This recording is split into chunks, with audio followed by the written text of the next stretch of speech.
नमो नारायण, जय महाकाल, जय मां बगलामुखी। सभी मेरे दर्शकों का बहुत बहुत स्वागत है। देखिए, आज का क्वेश्चन है कि मुझे अश्लील सपने आते हैं। कोई इंसान मेरे साथ सपनों में बहुत कुछ करने की चेष्टा करता है, जो मैं इस तरीके से ज्यादा तरीके से वर्णन नहीं कर सकता हूं। आप लोग सब समझते हैं, समझदार हैं। अश्लील हरकतें करता है। मुझे ऐसा लगता है कि कोई भूत प्रेत मेरे इर्द गिर्द है। मुझे डर सा लगता है, पूजा में बेचैनी होती है, मुझे डर सताता है, कंपन होता है। चलिए इसको विस्तार से समझते हैं। देखिए, जब भी कोई नया साधक आएगा, जब भी कोई नया साधक बैठेगा, अपनी किसी भी इच्छाओं के लिए वो किसी का जाप तो कर देता है, लेकिन उसको उस पर्टिकुलर भगवान पे या तो विश्वास नहीं होता है। अगर किसी से उसने गुरु मंत्र दे लिया तो उस पे विश्वास नहीं होता है, या फिर उसे लगता है कि अपने आप में ही मुझे विश्वास नहीं, क्या मैं कर पाऊंगा, या मैं कमजोर हूं, कहीं भूत प्रेत ना आ जाए। और ऐसा मुश्किल से ज्यादातर पता है किसके साथ होता है? जो कम एज के लड़के या लड़कियां होते हैं, क्योंकि क्यूरियोसिटी के ऊपर कुछ पाने के लिए जल्दबाजी में, हड़बड़ाहट में वो इसमें घुस तो जाते हैं। लेकिन आपको पता है कि किसी भी चीज का शॉर्टकट नहीं होता है। कोई भी साधना हो, भक्ति हो, स्पिरिचुअल मार्ग हो, उसमें अपने बालों को भी तपाना पड़ता है और अपने पूरे शरीर को भी गंवाना पड़ता है, गलाना पड़ता है।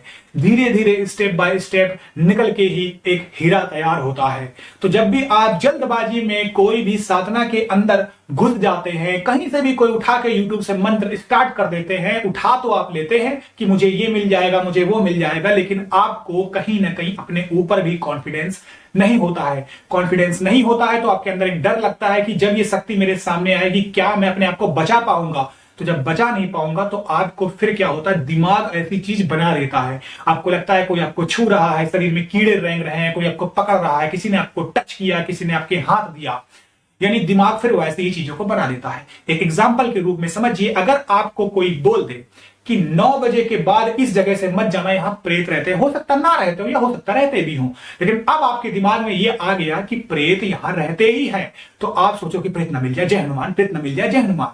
तो क्या होगा? सच में भी प्रेत मिल सकता है, क्योंकि आपका दिमाग वही कर रहा है। और अगर नहीं भी होगा तो कोई कपड़ा पड़ा होगा, कोई टहनी हिलेगी तो आपको लगेगा कोई आ गया।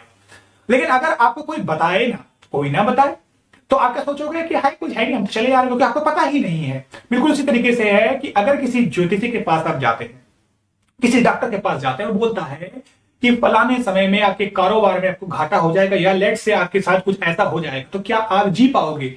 अब वो बात है 2025 की, और आप अभी 2023 से ही दिमाग लगाने लग जाओगे, बैठ बैठ के अपने बालों को सफेद कर लोगे, अपने शरीर को घटा लोगे, वजन गिरने लग जाएगा, भूख प्यास सब छूट जाएगी। तो इसका मतलब होता है कि आपका दिल दिमाग ऐसा बनाने लगता है। अब बात करते हैं कि अश्लील सपने आना। देखिए, जब भी आपकी हरकतें खराब होती हैं, आप शुरू में दिमाग में वही चीज सोचते हैं, तब वह चीज फिर नेगेटिव एनर्जी भी हावी हो जाती है। और दूसरी बात होती है, अगर नेगेटिव एनर्जी को हम साइड रख लेते हैं, तो साइंटिफिक इस बात को समझते हैं, तो जब हमारा दिमाग शांत होता है, दो दिमाग होते हैं, एक जो दिन भर में काम करता है, एक जो सोने के बाद जगता है। जो सोने के बाद जो दिमाग जगता है, फिर वो दिन भर की स्मृतियों को आपके सामने लाता है। तो जो जो चीजें दिन भर में आपने सोची होती, लेट से नेगेटिव चीजें सोची हुई, आपने लेट से अश्लील चीजें सोची हुई, तो वही आपके सामने लेके आ जाता है। तो इसमें कोई कंफर्म नहीं कर सकता है कि वो कोई नेगेटिव एनर्जी है या कोई अच्छी एनर्जी है, या फिर वो एक सपने का भ्रम है। तो मेरा तात्पर्य यह रहता है कि मैं उस वीडियो में नमक मिर्च मसाला ना लगाऊं, जो सच है वही आपको बताऊं। जैसे पहले के वीडियो में बनाया, इसमें भी वही कह रहा हूं।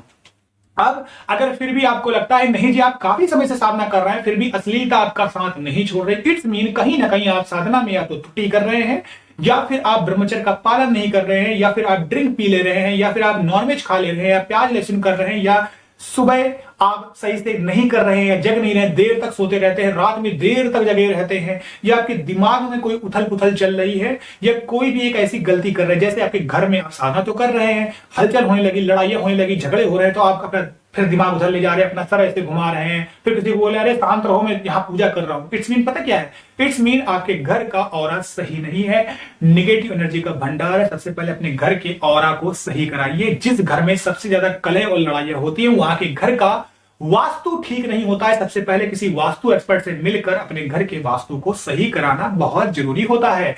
बिल्कुल उसी तरीके से है कि जब हमारा घर खुद कांच का हो तो हम दूसरे के घर में पत्थर नहीं फेंकते हैं। तो सबसे पहले अपनी नींव, अपनी सीढ़ियों को सही करिए। यानी उस चीज को सही करिए, धीरे धीरे आपका ये चीज सही हो जाएगा। अगर आप सारे नियमों का पालन करते, इसीलिए ये नियम कानून बनाए गए हैं, इसीलिए रक्षा कवच बनाया गया है ताकि आप सुरक्षित रहें। इसीलिए जब आप पूजा साधना करते हैं तब आप उस माला को, जो भी माला को आपने पूजा पाठ किया है, मंत्र पढ़ा है, उसको अपने शरीर में आप 5 मिनट तक धारण कर सकते हैं। अगर आप 5 मिनट तक धारण करते हैं तो वो माला जागृत होती है, उसकी शक्ति आपको मिल जाती है। ज्यादा समय तक जागृत नहीं करना है, उसको ज्यादा समय तक पहनना भी नहीं है, 5 मिनट तक पहन लीजिए, पर्याप्त है, इनफ है, उसकी एनर्जी आपको मिल जाएगी। कोई आपका मंत्र चुरा भी नहीं पाएगा, वो चाहे इंद्र हो चाहे वो कोई भी हो। तो कहने का मतलब ये है कि सबसे पहले आप अपने नियम कानून के साथ चलिए। अगर आप काफी समय से कर रहे हैं तो आपको अपनी पूजा पाठ को बदलने की जरूरत है, अपने आप को ब्रशअप करने की जरूरत है, अपने आप को आईने में देखने की जरूरत है कि मैं कहां गलती कर रहा हूं, आखिर क्यों गलतियां हो रही हैं।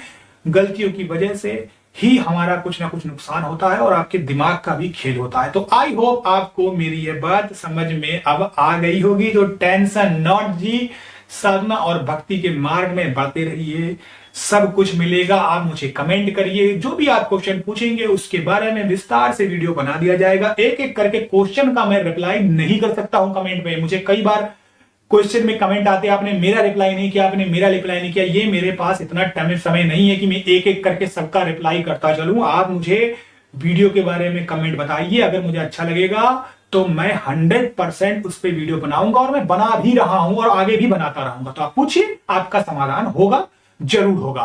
तो धैर्य रखिए, खुश रहिए और साधना में आगे बढ़ते रहिए। इसी के साथ मुझे इजाजत दीजिए। नमो नारायण, जय महाकाल, जय बगलामुखी।